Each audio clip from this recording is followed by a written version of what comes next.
திருப்புகழ் 424.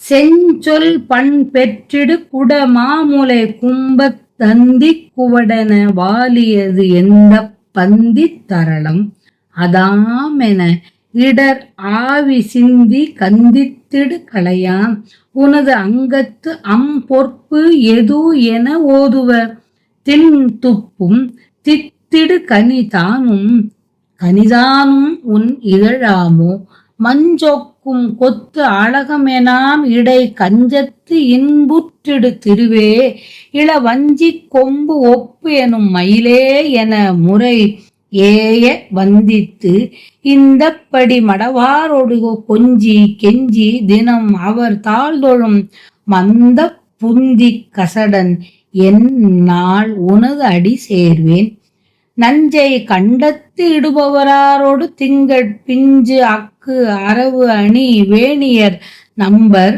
செம்பொன் பெயர் அசுரேசனை உகிராலே நந்த கொந்தி சொறி குடல் சோர்வர நந்தி கம்பத்தெழு நரகேசரி நஞ்ச குண்டை கொரு வழியேது என மிக நாடி வெஞ்ச சிம்புள் சொரூபமதானவர் பங்கில் பெண் கற்புடைய பெண் நாயகி விந்தை செங்கை பொலிசுத வேடுவர் புனமீதே வெண்டி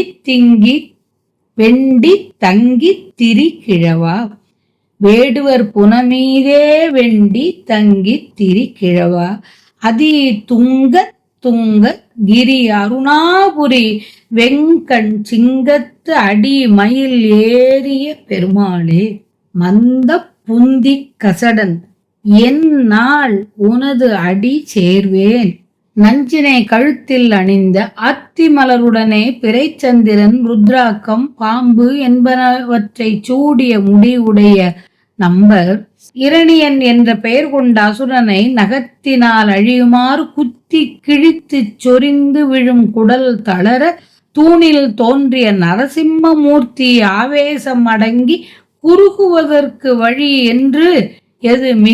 என்று மிகவும் எண்ணி கடுமையுடைய சரவப் பறவையின் வடிவம் கொண்டார்.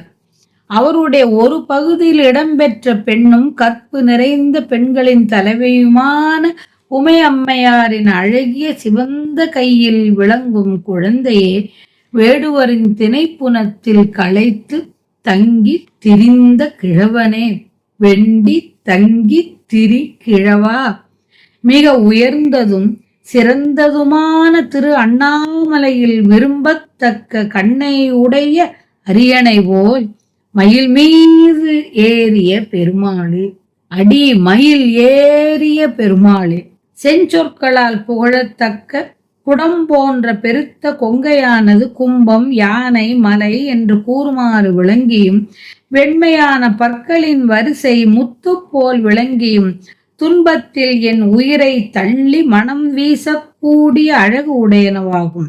ஆகவே நின் உறுப்புகளின் அழகான தோற்றத்துக்கு நான் எதை உவமை கூறுவேன்?